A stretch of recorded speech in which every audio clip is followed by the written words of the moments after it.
राधा राधा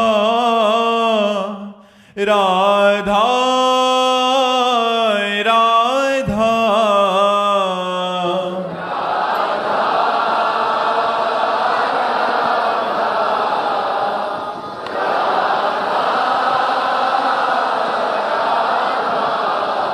हाय राधा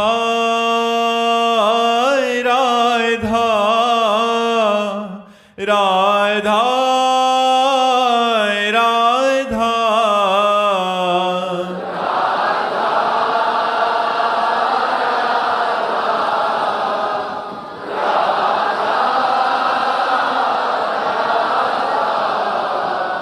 राधा राधा राधा राधा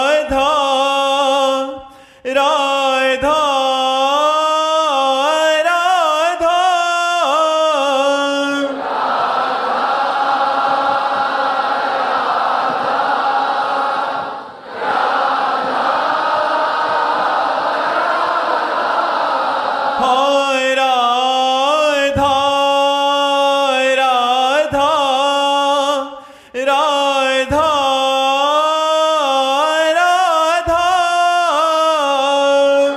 राधा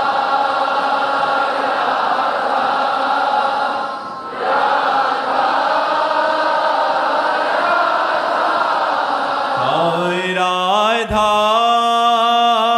राधा राधा राधा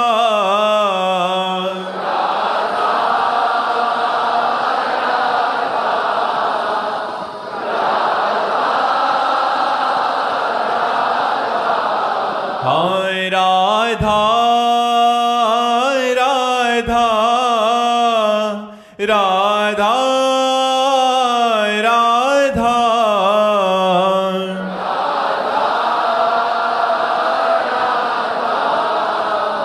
राधा राधा श्री राधा वल्लभ लाल की, समस्त संत हरि भक्तन की, श्री वृंदावन धाम की, सतगुरुदेव भगवान की। गोविंद उपाध्याय जी मुंबई से।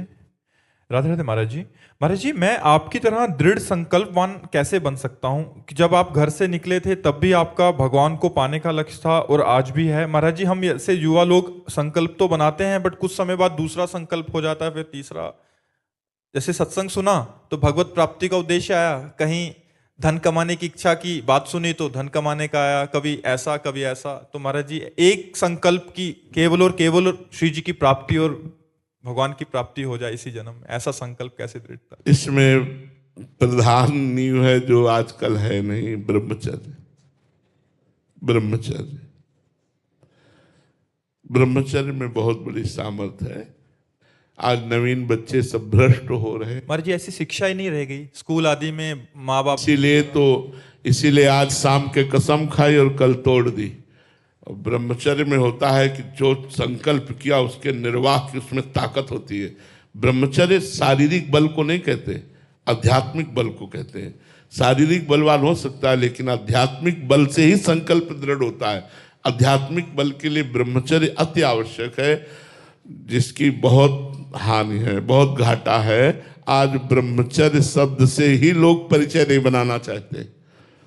पहले गुरुकुल में विद्यार्थियों को ब्रह्मचर्य ही व्रत सिखाया जाता था। ब्रह्मचर्य व्रत के द्वारा ही वो दो मार्गों का अनुसरण करते थे, एक ब्रह्मचर्य से नैष्ठिक ब्रह्मचर्य संन्यास और एक ब्रह्मचर्य से गृहस्थ धर्म होते हुए फिर वानप्रस्थ संन्यास।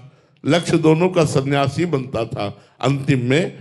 तो ब्रह्मचर्य, तो अब ब्रह्मचर्य के बिना दृढ़ संकल्प होना, निष्ठा होना, भजन होना बड़ा कठिन है।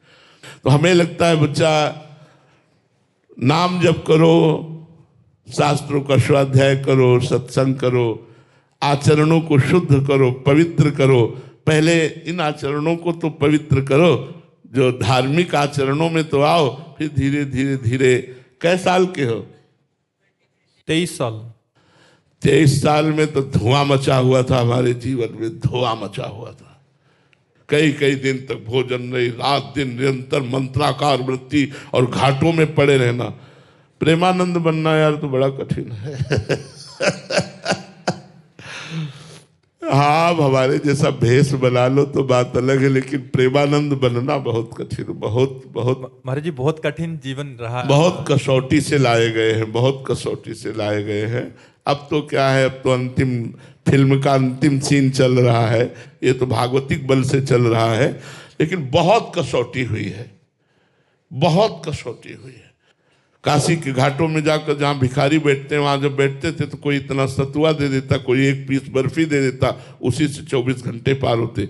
एक बार 24 घंटे में 80 घाट में भिखारियों की लाइन में लगते थे जाके, और ये नियम था, पैसा लेंगे नहीं और किसी आश्रम में जाकर भोजन करेंगे नहीं। नहीं तो काशी में अन्नपूर्णा का राज्य है, वहाँ तो 8 पहर भोजन मिलता है मारवाड़ी क्षेत्र में, लेकिन कभी नियम था कि कहीं जाएंगे नहीं, आकाश वृत्ति से जो हमें मिलेगा वही हम पाएंगे।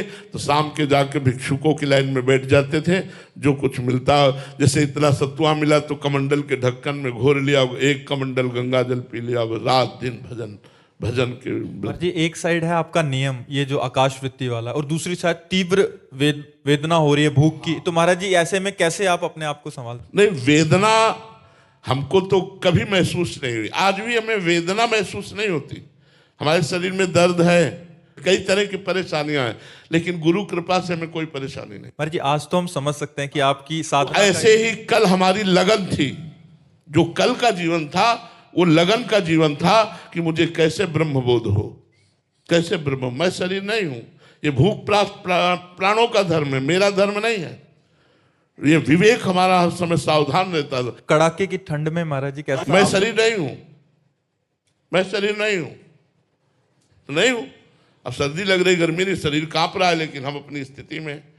तो अब कठिन मार्ग तो है, और उसी कठिनता का आज आपको सुख मिल रहा है, आपको जो लाभ मिल रहा है उसी कठिनता का मिल रहा है। अगर इस जीवन को कसा ना गया होता तो आपको ये लाभ ना मिलता। आज जो हमारे भारत में लोगों को सुख मिल रहा है, परिवर्तन हो रहा है, लोग अध्यात्म की तरफ कृपा करके चल रहे हैं, ये सब उसी कठिनता का फल भगवान मुझे दे रहे हैं कि हमारी वाणी का प्रभाव पड़ रहा है। अगर वाणी का प्रभाव ना पड़े तो क्या फायदा प्रवचन का, क्या फायदा साधु वेश हमारे धारण करने का। तो हमें भगवान उसका फल दे रहे हैं कि हमारे भारतवासी अध्यात्म की तरफ चल रहे हैं, बुरे आचरणों को त्याग रहे हैं, अधिक से अधिक मात्रा में भगवान नाम उच्चारण कर रहे हैं, ये उसका हमको फल मिला है। महाराज जी शास्त्रों में और भक्त चरित्र आदि में तो वर्णन मिलता है, और आपके जीवन में भी देखने को मिला। महाराज जी आगे आने वाले समय में ऐसा कठिन साधन हो पाए? हाँ, इसीलिए कलयुग बढ़ेगा, इसीलिए भ्रष्टाचार बढ़ेगा। जैसे जैसे जो पहले संत थे बहुत कम रह गए हैं, अब संत आजीवन निरंतर भजन परायण, ऐसे भगवान के प्रेमी महात्मा तो बहुत कम मिलेंगे। और जो पहले थे वो अब नहीं है, जो अब हैं वो आगे नहीं मिलेंगे, क्योंकि पहले मोबाइल नहीं था। अब हम लोगों ने जीवन में मोबाइल नहीं रखा, आज भी नहीं है। ना काहू सो बोलिबो, ना कोई व्यवहार, अपनी कुंवरी किशोरी को जियत निहार निहार, सुने न काहू की कही कहे न अपनी बात, नारायण वा रूप में मगन रहे दिन रात, विरह कमंडल कर लिए बैरागी दो नैन, मांगत दरस मधु करी छके रात दिन रैन। किसी से कोई मतलब नहीं। या पुण्य से हुआ, बहिर्मुख वृत्ति हर समय बनाए रखने के लिए मोबाइल की कृपा है। अंतर्मुख कब हो पाता है साधक, कब हो पाएगा? और एकांत हुआ, मोबाइल हुआ और गंदी बातें देखी, तो फिर तो कलयुग महाराज अपना तांडव करेंगे कि वहां भजन होगा। बहुत समस्या है भजन की, बड़ी समस्या भजन की है। पहले जो भजन होता था वो अब नहीं हो रहा, जो अब हो रहा कभी वो आगे भी नहीं होने वाला। कलयुग का प्रभाव तभी बढ़ेगा जब संत जन गुप्त हो जाएंगे और लुप्त हो जाएंगे। संत जन जब देखेंगे हमारी बात नहीं मानी जाती तो गुप्त हो जाएंगे, और अच्छे संत सच्चे संत लुप्त हो जाएंगे। तब कलिकाल अपना झंडा गाड़ सकता है। अभी कैसे गाड़ सकता है? अभी भगवान नाम की जय, भगवत कथा की जय, भगवत वार्ता की जय, जो सनातन की जय जय बोली जा रही है, तो कलयुग थर्रा के इधर उधर कोनों में छुपा हुआ है। और जहाँ ये बड़े बड़े उद्भट वीर परमार्थ के अध्यात्म के अंतर ध्यान हो गए, तब उसका झंडा झूमेगा। भाव भ्रष्टाचारा सब संसारा, धर्म सुने नहीं काना, कलिकाल बिहाल के मनुजा ने माने को अनुजा तनुजा। अभी तो संतों की कृपा, एक से एक संत भगवान है जो जगत में भगवत नाम कीर्तन, भगवत कथा, भगवत विस्तार कर रहे हैं। आगे समय बड़ा कठिन आने वाला है। अभी तो 5,000 के ऊपर ही कुछ वर्ष हुए होंगे और 4,32,000 वर्ष की आयु कलयुग की। अभी तो 32 नहीं पार हुए, आने दो इसका, ये तो बड़ा तांडव करेगा, सब मामला गड़बड़ हो जाएगा। इसीलिए जल्दी जल्दी भजन करके अपना उद्धार कर लो, नहीं आगे ऐसा समय आएगा। कैंसर कभी किसी के सुनने में, पूरे प्रांत में किसी एक आदि के, अब कैंसर ऐसे सुनने में आ रहा है जैसे जुखाम बुखार, जैसे जुखाम बुखार ऐसे कैंसर, और कैंसर सीधे सीधे 4था स्टेज। ये क्या है? ये कलयुग का ही तो प्रसाद है। जवान शरीर है, blood pressure high low, sugar 500, ये सब क्या है? कलयुग का प्रभाव जर्जर कर देगा, रोग से जर्जर कर देगा, भोगों की कामनाओं से। न शरीर स्वस्थ है, न मन स्वस्थ है, कैसे भजन हो? भजन नहीं होगा, नरक जाओगे। कलयुग का प्रभाव तभी रुक सकता है जब संत हैं, भगवत कथा है, भगवान नाम कीर्तन है, भगवान नाम है। और जहां ये जितना गुप्त होता जाएगा, लुप्त होता जाएगा, उतने कलयुग का प्रभाव बढ़ता चला जाएगा। सारिका जी गंगानगर से, राधे राधे महाराज जी। महाराज जी, प्रयागराज वाले मामा जी की सियाराम जी के प्रति और श्री हरिराम व्यास जी महाराज जी की प्रियाजू के प्रति जो स्थिति आती है कि काहू के बल भजन को काहू के आचार, व्यास भरोसे कुंवरी के सोवत पाव पसार। महाराज जी, इस स्थिति को प्राप्त करने का मुख्य साधन क्या है? दूरादपाश स्वजनान सुखमर्थ कोटिम सर्वेषु साधन वरेषु चिरम निरासः वर्षंतमेव सहजाद्भुत सौख्य धाराम श्री राधिका चरण रेणु महम स्मरामि। जो अपने पारिवारिक संबंधों की संपूर्ण ममता का त्याग कर देता है। राम जी ने अपने श्री मुख से रामचरितमानस में कहा, जननी जनक बंधु सुतदारा, तनु धनु धाम सुहृद परिवारा, सबकी ममता ताग बटोरी, मम पद मन ही बांध भर डोरी। दूरादपास्य स्वजनान, जो स्वजन संबंधी शब्द में कोई हमारा नहीं है, केवल प्रिया प्रीतम।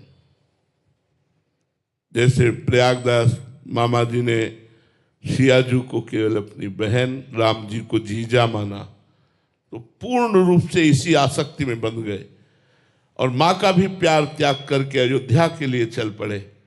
मैं अपनी जीजी से मिलूंगा, अपने जीजा से मिलूंगा।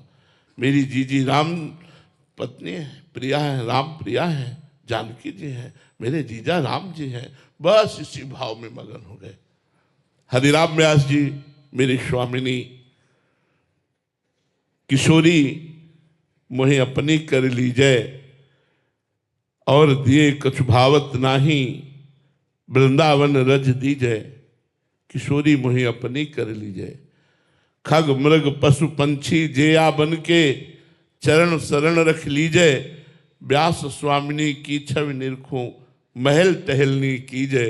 किशोरी मोहे अपनी कर लीजय, और दिए कछु भावत नाही, श्री वृंदावन रज दीजय। हरिराम व्यास जी केवल किशोरी जी की खवासी, किशोरी जी की दास्ता, अन्य कोई अंदर भाव नहीं, किसी से कोई संबंध नहीं, परिवार होते हुए भी परिवार से संबंध नहीं, केवल लाडली जी से। जैसे मीरा जी, मेरे तो गिरधर गोपाल, दूसरों न कोई। ये दूसरों शब्द ठीक हो जाए तो ये स्थिति आ जाए। अभी दूसरा कोई है, हमारा शरीर भी दूसरा है। अगर अपने शरीर में राग है तो भी ये ठसक नहीं आएगी। जब पांचों भूले देह शुद्धि, थे वचन मिथुन मुख निसरत, सुन सुन देह दशा किन भूलो। जब अपने देह से लेकर देह संबंधी भोग और देश संबंधी रिश्ते नाते ये सब भगवान के चरणों में समर्पित होकर विस्मृत हो जाए। आई ब्रजनारी सुनत बंसी रो, गृहपति बंधु विसारे, दर्शन मदन गोपाल मनोहर, मनसिज ताप निवारे।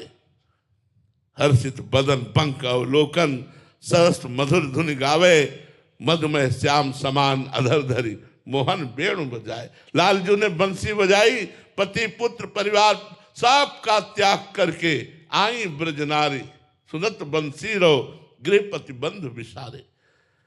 गृहपति बंधु विसारे दूरादपाश्य स्वजनान, सुखमर्थ कोटिम, रुपए के द्वारा प्राप्त होने वाले करोड़ों प्रकार के सुखों का त्याग। सर्वेषु साधन वरेषु चिरम निराशा, साधनाओं के द्वारा प्राप्त होने वाले सुख का त्याग। एकमात्र शरणागति आसक्ति श्री गोरे चरणारविंद की, लाडली जू की, प्रिया जू की, सिया जू की, तब ये ठसक आती है। हमारे माई श्यामा जू को राज, जाके अधीन सदाई सांवरो, या ब्रज को सिरताज। हमारे माई श्यामा जू को राज, तब आता है काहू के बल भजन को, काहू के आचार, व्यास भरोसे कुंवर के सोवत पांव पसार। तब ये ठसक आती है जब परिवार के संबंधियों के राग का त्याग, शरीर के राग का त्याग अर्थात शरीर संबंधी भोगों के राग का त्याग, साधनाओं के द्वारा प्राप्त मोक्ष आदि सुखों का भी त्याग, तभी अनुराग होता है। दीयमानम न गृह्णन्ति बिना मत सेवनम जना। केवल हमें अपने आराध्य देव की प्रीति चाहिए, आसक्ति चाहिए, ये तब बात बनती है, तब आती है। इसलिए निरंतर नाम जप करो, शास्त्र स्वाध्याय करो, सत्संग करो, तो हमारे भावधारा इस जगत से ऊपर उठे, अध्यात्म की ओर बढ़े। सुधांशु जी बिहार से, राधे राधे महाराज जी। महाराज जी, यूट्यूब के माध्यम से आपके सत्संग में सुना कि संत मिलना बहुत ही दुर्लभ है। महाराज जी, मिलना का शब्दार्थ आपका क्या है? संत दर्शन या उनका संग? सानिध्य। दर्शन भी संत दर्श जिम पातक तरही, संतों के दर्शन मात्र से पाप का नाश होता है। लेकिन बड़े भाग्यशाली वो हैं जो उनके समीप बैठकर उनकी आज्ञा उपदेश का पालन करना। महासंगस्त दुर्लभ हो, महापुरुषों का संग दुर्लभ है। अगम्यो, निर्वाह करना बड़ा कठिन है। अगर उनकी आज्ञा का निर्वाह कर ले गए तो अमोघस्त निश्चित भगवत प्राप्ति हो जाएगी। भगवान से प्रार्थना करें कि मुझे सच्चे संतों का संग दे दे, मुझे सत्संग मिल जाए। उमा संत समागम शम न लाभ कछुआन। भगवान शंकर जी पार्वती जी से कहते हैं, उमा संत समागम मिल गया तो इससे बड़ा कोई लाभ नहीं है। उमा संत समागम शम न लाभ कछुआन। क्योंकि संत समागम में पता नहीं कौन सा शब्द हमारे जीवन में ऐसा उतरे जो हमारा कल्याण कर दे, हमारा मंगल कर दे, संसार के भोगों से वैराग्य हो जाए। ये संतों का संग का लाभ है कि हम उनकी आज्ञा और उपदेश पर चले, यही सत्संग का लाभ है। राकेश कुमार जी बिहार से, राधे राधे महाराज जी। महाराज जी, मैं अपने आप को जानना चाहता हूं और सिद्ध पुरुष बनना चाहता हूं। हाँ, बच्चा बन क्यों नहीं सकते? बैठ जाओ, सिद्धों का संग करो तो सिद्ध पुरुष बन जाओगे। नाम जप करो, भगवद आश्रित रहो, पवित्र भोजन पाओ, संसार के राग का त्याग करो। अगर सिद्ध पुरुष बनना है तो विवेकवान बनना होगा, और विवेक होता है साधु संग में। साधु संग का रंग साधु ही बना देता है। नाम जप का अभ्यास करो, जितना सावधानी से ब्रह्मचर्य की रक्षा कर पाओ ब्रह्मचर्य की रक्षा करो, क्योंकि बिना ब्रह्मचर्य के स्मृति परायण या योग धारणा की क्षमता नहीं रहती। ब्रह्मचर्य में वो क्षमता है कि वो योग धारणा चित्तवृत्ति को निरंतर रोककर परमात्मा में लगाने की क्षमता है, ब्रह्मचर्य में है। तो ब्रह्मचर्य धारण करो। यदि गृहस्थ में जाना है तो उचित ब्रह्मचर्य धारण करो, निरंतर नाम जप करो और संतों का सत्संग करो। तो इससे आपको पता चलने लगेगा कि संसार अविद्या का खेल है। उमा कहूँ मैं अनुभव अपना, सत हरिभजन जगत सब सपना। ये संसार स्वाप्निक है। जब ऐसा लगने लगेगा तो शरीर भी ये मृत लगने लगेगा और जब शरीर से राग हटा, तहाँ जो हम हैं उधर की तरफ हमारी पहुंच होने लगती है, हमारी अंतर्दृष्टि होने लगती है, अंतर्मुक्ता आने लगती है। तो स्थूल शरीर का राग त्याग, सूक्ष्म शरीर के राग का त्याग, कारण शरीर के राग का त्याग, तब स्वयं जो हम हैं उसका अनुभव हो जाता है। हम वही हैं जिसकी खोज कर रहे हैं, वही है, दूसरे कोई नहीं है, वही है। पर ये है बड़ा काम, और ये बड़ा काम बिना गुरु की शरण में हुए, बिना संतों की शरण में हुए, बिना संत स्वभाव लाए आप इस काम को पूरा नहीं कर सकते हैं। ठीक है, अच्छे आचरण वाले बनो, नाम जप करो, उत्तम अभिलाषा है। पर सिद्ध महापुरुष बनना, भगवान कृपा करें तो हो सकता है। मूकम करोति वाचालम पंगुम लंघयते गिरिम यत् कृपा तव हम वंदे परमानंद माधवम। आप कोशिश करो, ऐसी इच्छा आई है तो हम आपकी इच्छा की वंदना करते हैं, आप आगे बढ़ो। ठीक है महाराज जी, सिद्ध महापुरुष का तात्पर्य क्या अपने स्वरूप में स्थापित हो जाना वो है, यहाँ सिद्धियां? शायद इसी की आकांक्षा कर रहा है, मैं अपने को जानना चाहता हूं, तो जो अपने को जान गया वही सिद्ध हो गया। और जिसके पास सिद्धियां हैं वो भी सिद्ध है? वो खास बात नहीं होती, उस सिद्धि को हम आदर नहीं देते, क्योंकि वो सब नाशवान सिद्धियां प्राकृतिक ही तो हैं, भौतिक ही तो हैं, चिदानंद तो नहीं है। ये चिदानंद सिद्धि है, अपने स्वरूप में स्थित हो जाना, ये चिदानंद सिद्धि है। और सब सिद्धियां प्राकृतिक ही है, मायाकृति ही है, उसका कोई वो जादू का तमाशा है, कुछ नहीं है उनमें। संतोष पाटिल जी कर्नाटक से, राधे राधे महाराज जी। महाराज जी, कैसे पता करें कि हमारे बुरे कर्म कब समाप्त होंगे या हो गए हैं? भगवान की जब प्राप्ति हो जाए तो जान लो अब खत्म हो गया सब कुछ, नहीं तो बने ही रहते हैं। देखो, बचपन से बाबा जी में भजन कर रहे हैं तो भी किडनी फेल है, रोज डायलिसिस होता है, ये बुरे कर्म का ही फल है। अब विश्वास हो गया है, अब इनके नाश का समय आ चुका है, अब हमारा जन्म नहीं होगा, ये हमें अपना अनुभव है। अब हमारा जन्म नहीं होगा, अब हम लाडली जी के पास जाएंगे, जितने दिन है उतने दिन शरीर से भोग लेते हैं, राधा राधा कहते हैं, फिर अपने श्री जी के पास जाएंगे। तो समस्त कटे कर्म बंधन संसारी, सुख सागर पूरी ततिभारी, विध निषेध श्रृंखला छोड़ावे, निज आलय बनान बसावे। ये आचार्य और गुरु कृपा से होता है कि जन्म जन्मांतरों के संचित शुभ अशुभ कर्मों को भस्म करके, प्रारब्ध को भोगवा करके, क्रियमाण को निष्फल करके जीव को मुक्त कर दिया जाता है। भगवान की शरण में हो और खूब नाम जप करो, भगवान की लीला कथा सुनो, भगवान के भक्तों के चरित्र सुनो, तो सब संस्कार भस्म हो जाएंगे। ये तब पता चलता है जब भगवान का साक्षात्कार होता है, इसके पहले नहीं, इसके पहले नहीं। भगवत साक्षात्कार में ही कर्म परंपरा छिन्न भिन्न हो जाती है। जानकी चौहान जी जोधपुर से, राधे राधे महाराज जी। महाराज जी, क्या व्यक्ति के जीवन में भक्ति तब आती है जब व्यक्ति पर सब जगह से वो हार जाता है अपने जीवन में? ऐसा कुछ नहीं है, पर एक सिद्धांत ये भी है, पर ऐसा सिद्धांत नहीं है कि जो सब विपत्तियों से घिर जाए, महान दुखी हो जाए, वही भगवान की शरण में जाता हो। नहीं, अम्बरीश जी को क्या विपत्ति थी? अम्बरीश जी को कौन सी संपत्ति की कमी थी? कभी कभी ऐसा भी होता है कि जो भोगों में रत है, परिवार के मोह में रत है, सब जगह से ठोकर मिली तो एक ही मार्ग दिखाई देता है, भगवान की शरणागति। कभी कभी किसी व्यक्ति के जीवन में ऐसा होता है, नहीं तो प्रायः भक्ति स्वतंत्र सकल सुख खानी, बिनु सत्संग न पावे प्राणी। इसका मूल कारण सत्संग है, ना कि विपत्ति। कभी कभी किसी के जीवन में ऐसी घटना घटती है, सब जगह से ठुकराया गया, कोई आश्रय नहीं मिला, तो वो भगवान की तरफ चल दिया। जैसे श्री बिल्व मंगल जी, बिल्व मंगल जी बहुत आशिक चित्त थे, तो एक वैश्या से उनकी आसक्ति हो गई, चिंतामणि नाम की वैश्या से। और इतनी आसक्ति हुई कि आसक्ति कहते ही उसे है जिसके बिना हम जी ना सके।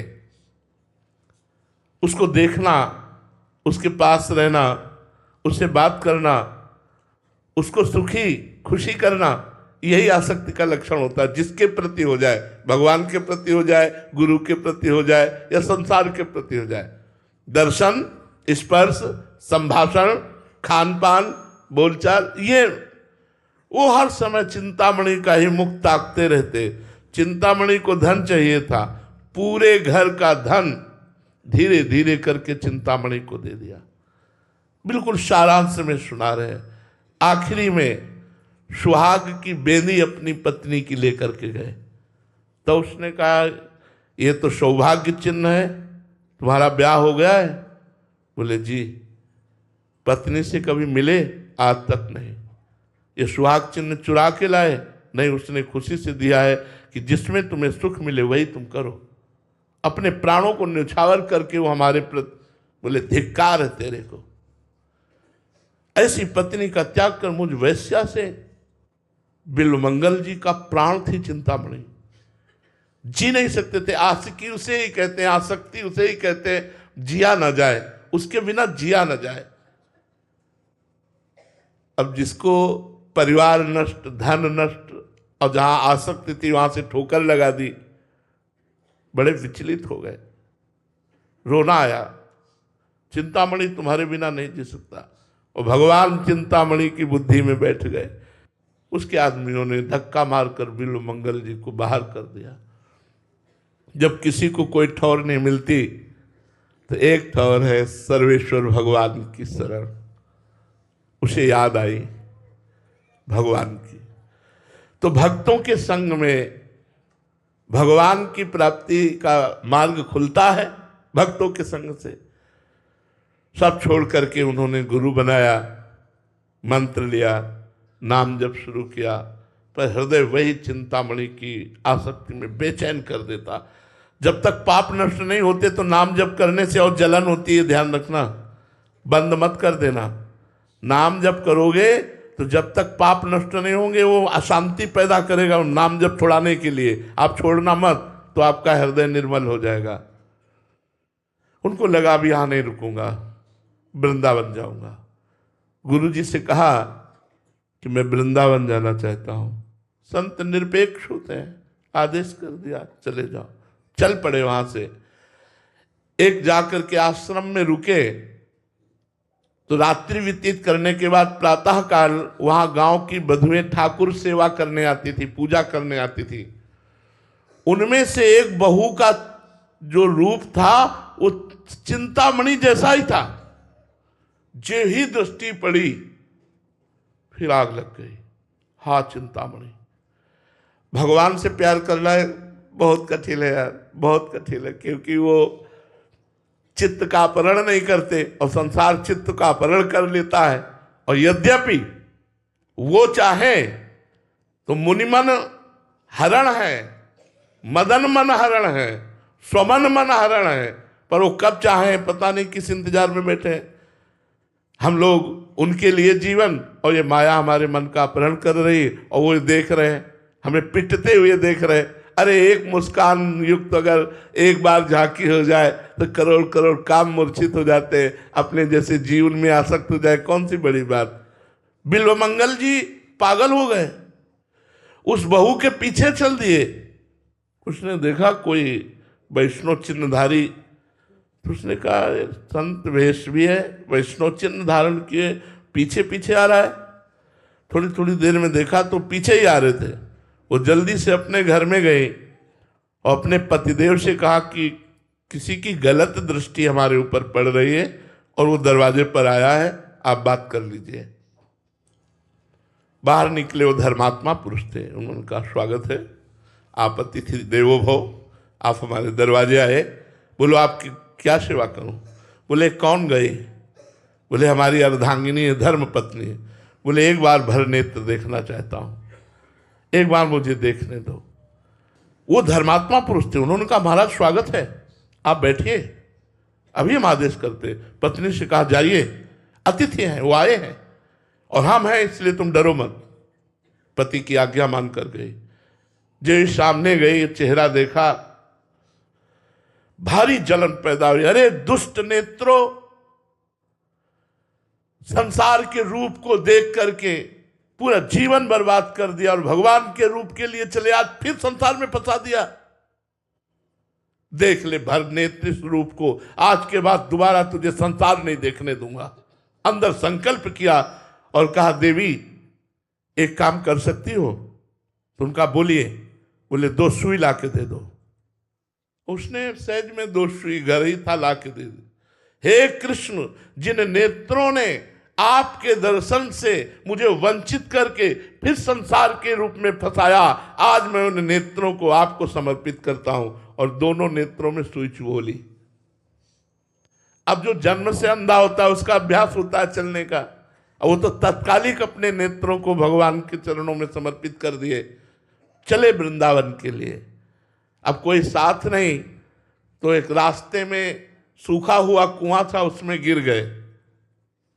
अब आंखों से दिखाई नहीं देता, पास कोई है नहीं। पुकारा, हे कृष्ण, बस अनन्य आश्रय, इसको भगवान बहुत जोर से देखते हैं।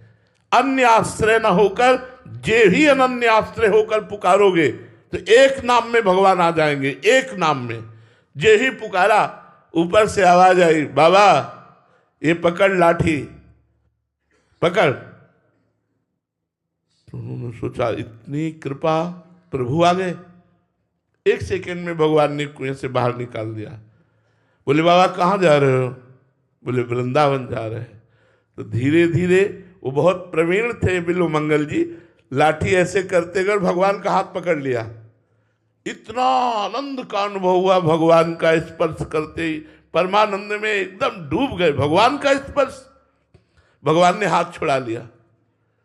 तो उन्होंने कहा, बाह छुड़ाए जात हो निबल जान के मोह, और हृदय से जब जाओगे तो सबल सराहुत है।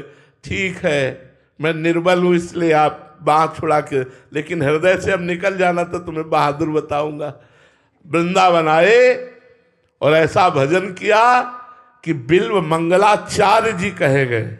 बिल्व मंगलाचार्य जी, और उन्होंने चिंतामणि को गुरु माना कि चिंतामणि के ठुकराने से मुझे भगवान की प्राप्ति हुई। तो कभी कभी ऐसा होता है कि परिवार के लोग, समाज के लोग जब ठुकरा देते हैं, कोई सहारा नहीं होता, तब सबका सहारा एक भगवान बनते हैं, और वो भगवान फिर उसे जगत पूज्य बना देते हैं। जगत निंदनीय को जगत बंदनीय बना देते हैं। पर यह सिद्धांत नहीं है। भक्ति की प्राप्ति साधु संग से होती है, वो सुखपूर्वक भी हो सकती है, वो बिना विपत्ति के भी हो सकती है।